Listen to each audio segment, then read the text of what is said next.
નમસ્કાર વિદ્યાર્થી મિત્રો, વિમલા વિદ્યાલય ઈ ક્લાસીસમાં આપનું હાર્દિક સ્વાગત છે।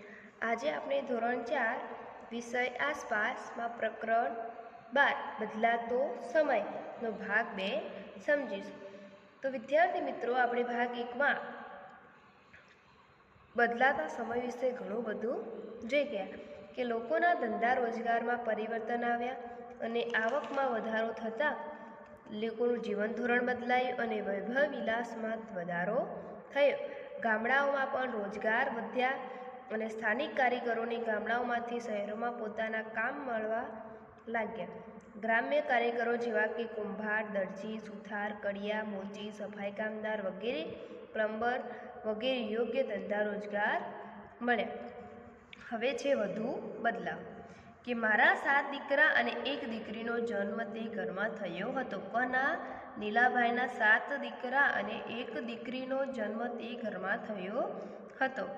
સમય વીતતો ગયો, બાળકો થોડું ઘણું ભણ્યા। શું કહે છે? સમય વીતતો ગયો અને બાળકો થોડું ઘણું ભણ્યા।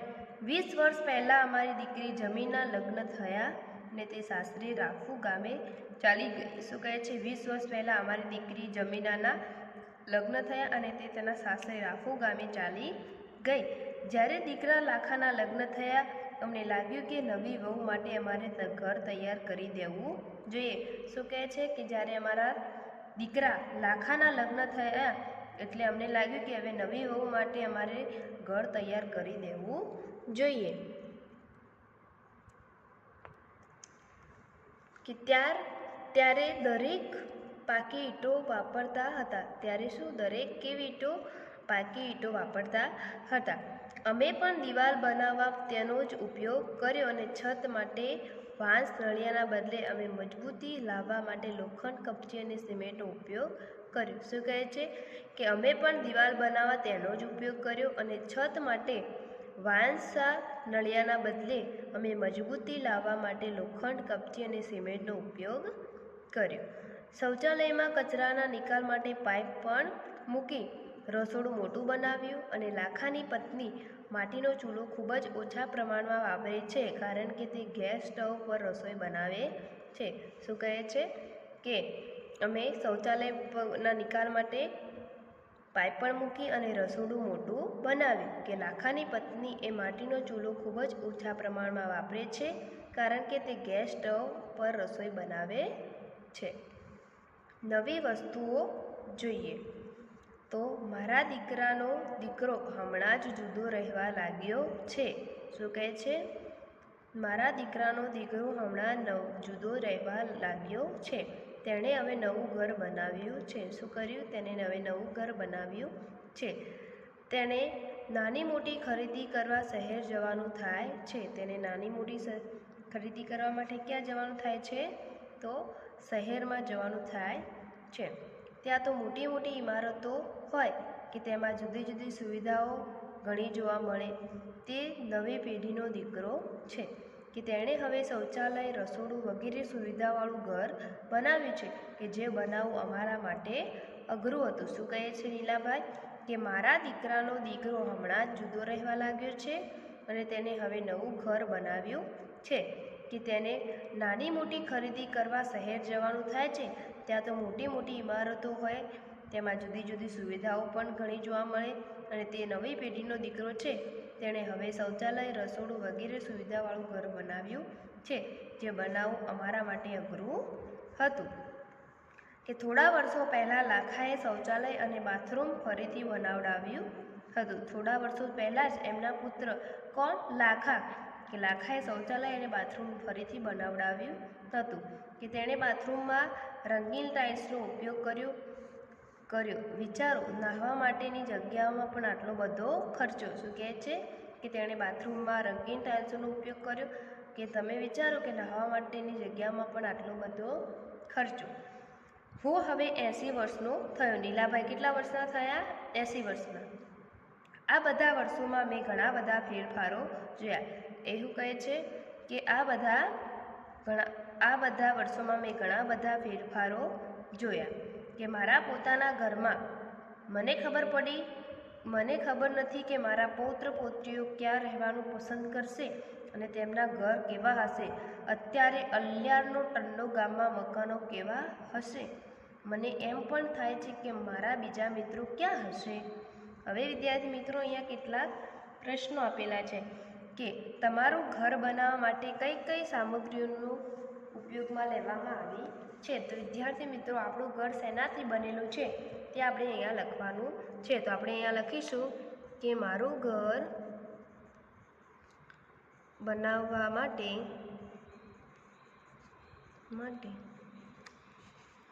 ઈંટો, સિમેન્ટ, કપચી, રેતી, લોખંડ, ટાઇલ્સ, કાચ વગેરે સામગ્રીનો ઉપયોગ થયો છે.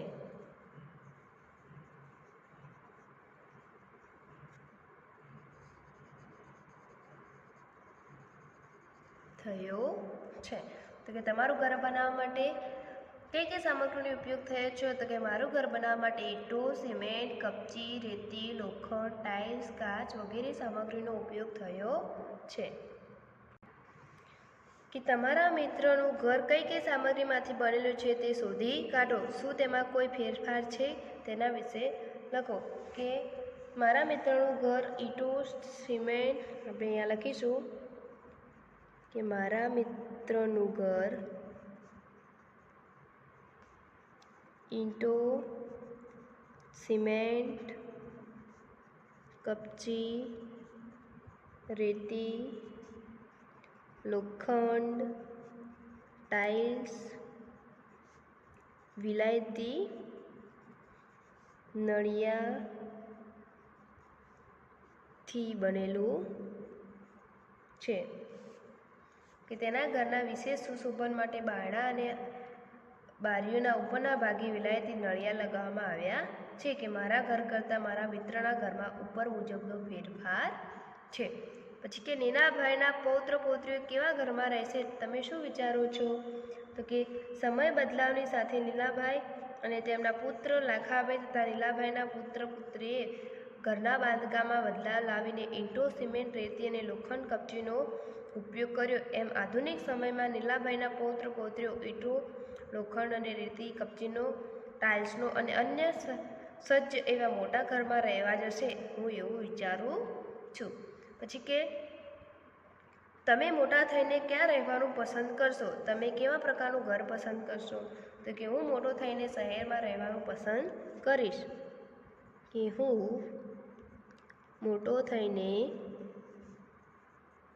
શહેરમાં રહેવાનું પસંદ કરીશ. કે હું શહેરમાં આધુનિક સગવડતા ધરાવતા સ્વતંત્ર બંગલામાં કે વિલા પ્રકારના ઘરમાં રહેવાનું પસંદ કરીશ. વિલા એટલે શું? તો કે શહેરના વૈભવશાળી વિસ્તારમાં બનતા અત્યારના આધુનિક સગવડવાળા બંગલાઓ હોય છે. પછી કે તમારા દાદા દાદીઓના ઘર શાના દ્વારા બનાવવામાં આવ્યા તેના વિશે તમે લખ્યું. શું તેમાંથી કેટલીક વસ્તુઓ તમારું ઘર બનાવવા ઉપયોગી લેવાય છે? તેના નામ આપો. કે હા, કે મારા દાદા દાદીના ઘરો ઈંટો, સિમેન્ટ અને રેતી અને લોખંડ તથા છાપરા, નળિયા અને લાકડાના બનેલા હતા.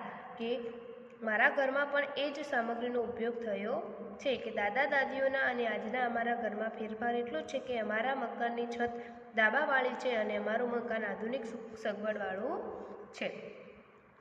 પછી છે લોકોને તેઓ જે કામ કરે છે તે અનુસાર નામ આપવામાં આવે છે. ઉદાહરણ તરીકે કે જે માણસ લાકડાનું કામ કરે તેને સુથાર કહેવાય છે. તો કે તમારા ગામમાં જે લોકો લાકડાનું કામ કરે છે તેને તમે શું કહો છો? તો કે અમારા ગામમાં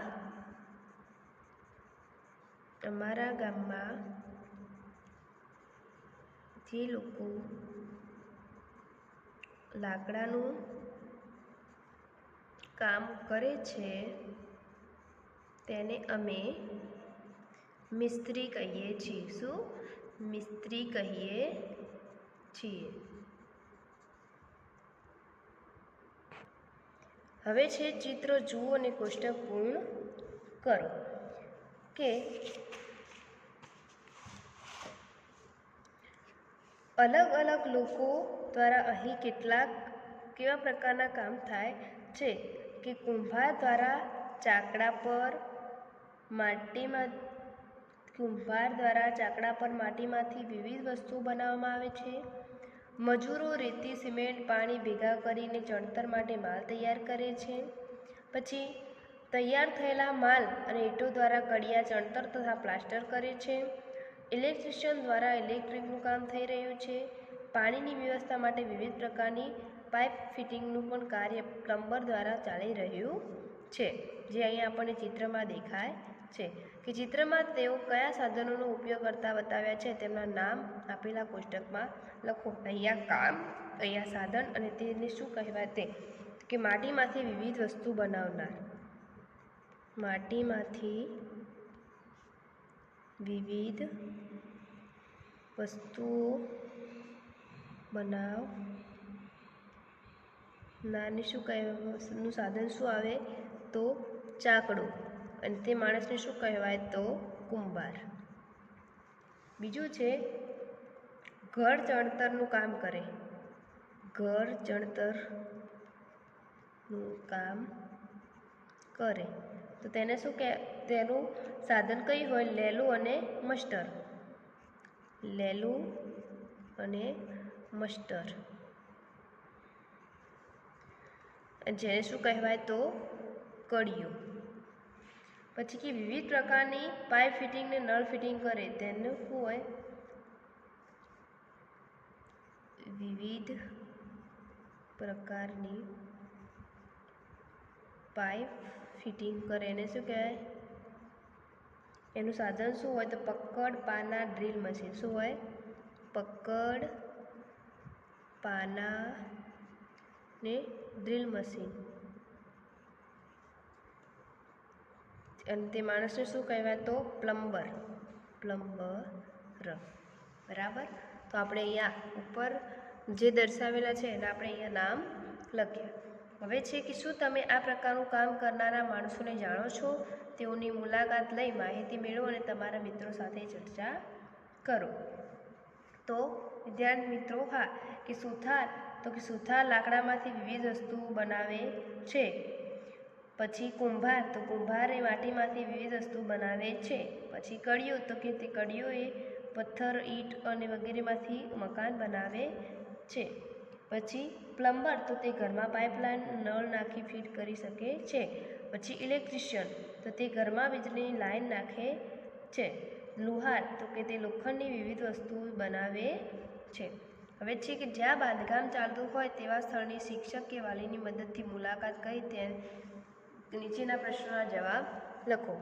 હવે છે વિદ્યાર્થી મિત્રો કે શાનું બાંધકામ થઈ રહ્યું હતું, કે તો ત્યાં બહુમાળી ઇમારતનું બાંધકામ થઈ રહ્યું હતું. તો આપણે અહીંયા લખીશું કે ત્યાં બહુમાળી ઇમારતનું કામ થઈ રહ્યું છે. પછી કે કેટલા માણસો કામ કરી રહ્યા છે, તો ત્યાં લગભગ 300 માણસો કામ કરી રહ્યા છે. પછી કે ત્યાં તેઓ કયા પ્રકારનું કામ કરી રહ્યા છે, તો જેઓ જુદા જુદા પ્રકારનું કામ કરી રહ્યા છે. એન્જિનિયર પ્લાન મુજબ કામ થઈ રહ્યું છે, તે કેમ તેને દેખરેખ રાખી રહ્યા છે. પછી કડિયા ચણતર કામ કરી રહ્યા છે. મજૂરો માલ સામાન બનાવી રહ્યા છે.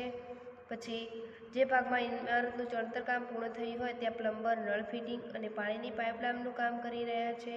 ઇલેક્ટ્રિશિયન ઇલેક્ટ્રિકનું કામ કરી રહ્યા છે. સુથાર બારી બારણા બનાવવાનું કામ કરી રહ્યા છે. સુપરવાઇઝરો એ મજૂરોને ઝડપથી કામ કરવાની સૂચના આપી રહ્યા છે. એ રીતનું કામ થઈ રહ્યું છે. પછી કે ત્યાં કેટલા પુરુષો અને સ્ત્રીઓ છે, તો ત્યાં લગભગ 200 પુરુષો અને 80 સ્ત્રીઓ છે. ત્યાં લગભગ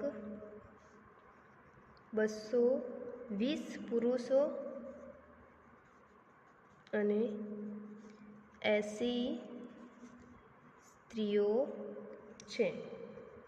પછી કે તે લોકોને દરરોજ કેટલા રૂપિયા મળે છે, 1-2 લોકોને પૂછો તો કે ત્યાં એક બે લોકોને પૂછતા જાણવા મળ્યું કે પુરુષોને 400 રૂપિયા અને સ્ત્રીઓને 250 રૂપિયા મળે છે.